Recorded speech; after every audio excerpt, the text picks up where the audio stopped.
Welcome to Culture Thing. Today we're headed to Musée d'Orsay to discover one of the most astonishing exhibitions of the season. We're about to dive into the world of Singer Sargent, an American artist who was once the toast of Paris and recognized internationally, but has remained relatively absent from Paris for over a century. The exhibition, in partnership with the Metropolitan Museum of Art, titled Dazzling Paris, aims to finally correct that oversight 100 years after Sargent's death.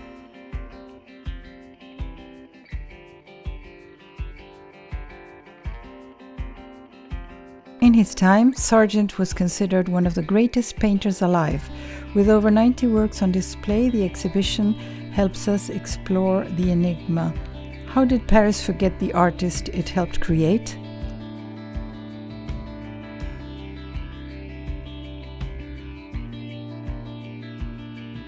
In 1874, Sargent arrived in Paris with extraordinary ambition and raw talent. Born in Florence to American parents, Singer Sargent was a cosmopolitan soul. His parents were wealthy expatriates who wandered through Europe. When he arrived in Paris at the tender age of 18, the city was the undisputed capital of the art world, amid the rise of naturalism and the advent of Impressionism. This was where reputations and fortunes changed with a single exhibition. And over the next 10 years, Sargent's star would experience a meteoric rise.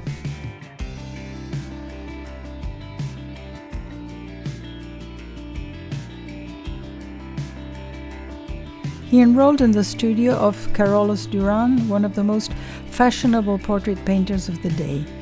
Paris in the 1870s and 80s was absolutely electric. The official salon still held enormous power, but the Impressionists were shaking things up. Sargent's early portraits had something honest about them as he grew in confidence. His subjects were not only captured in appearance, but in their character as well.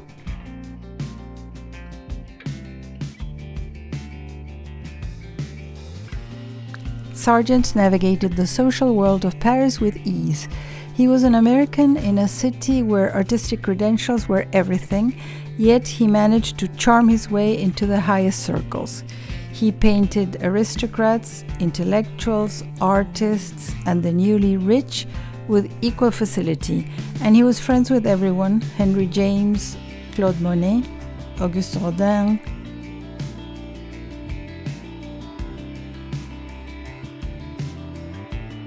Sargent was versatile. Yes, he was a portrait artist, but he could also paint landscapes and genre scenes.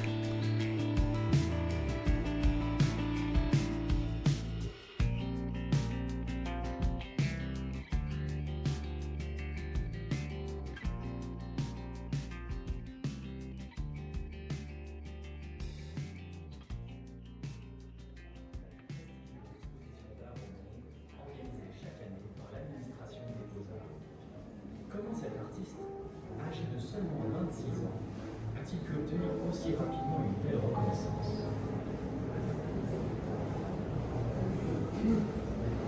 À Paris, chaque printemps, des centaines de milliers de visiteurs se rendent au Palais de l'Industrie sur les Champs-Élysées. Pendant 2 mois s'y déroule l'exposition des œuvres des artistes vivants, plus généralement appelée le salon. Les visiteurs, de toutes les classes sociales, viennent voir, admirer et critiquer chaque année la peinture moderne. La sélection y est drastique.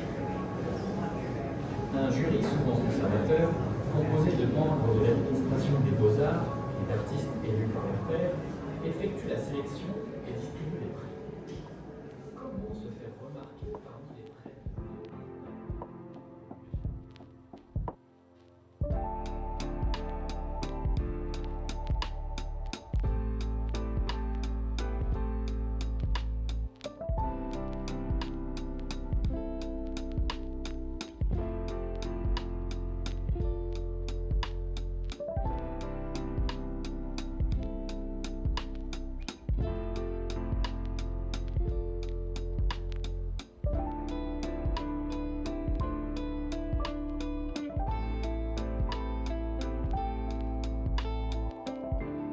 But every great story needs a scandal, and Sargent's came in 1884.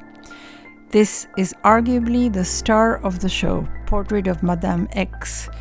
This painting is on loan from the Metropolitan Museum of Art in New York, and this is the first time it's been shown in Paris since it caused an absolute uproar at the Salon in 1884. Ironically, today it is considered a masterpiece.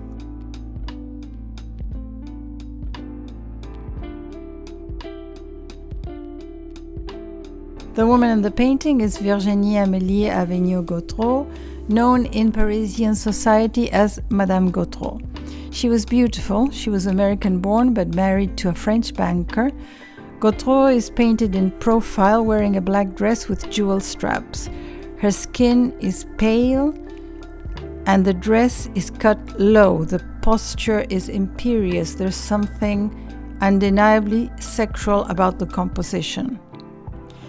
When Sargent originally exhibited it, one of the dress straps was painted hanging off her shoulder, too suggestive for polite society. The reaction was brutal. Madame Gautreau's mother begged Sargent to remove the painting. Society was scandalized. Critics tore it apart. And Sargent, perhaps feeling that Paris had turned on him, did something drastic. He painted the strap back onto her shoulder and eventually left for London. To our modern eyes, it looks like a painting of a woman, but in 1884 Paris, it was too much, too bold, too sensual, too in your face. But this exhibition doesn't stop at the scandal. It shows what came after. Sargent didn't give up. The next year he exhibited a portrait of a little girl that was utterly charming and helped rehabilitate his reputation at the Salon. The truth is that Sargent never really left Paris behind. He continued to exhibit, maintained his French friendships, and even helped secure Manet's Olympia for the French National Collection in 1890. It is also in Paris that he received his first institutional recognition with the acquisition of the painting of flamenco dancer Carmencita by Musée de Luxembourg, a distinction rarely bestowed on American artists. The Musée d'Orsay has given Paris the chance to be dazzled once again by an artist who was always here, hiding in plain sight.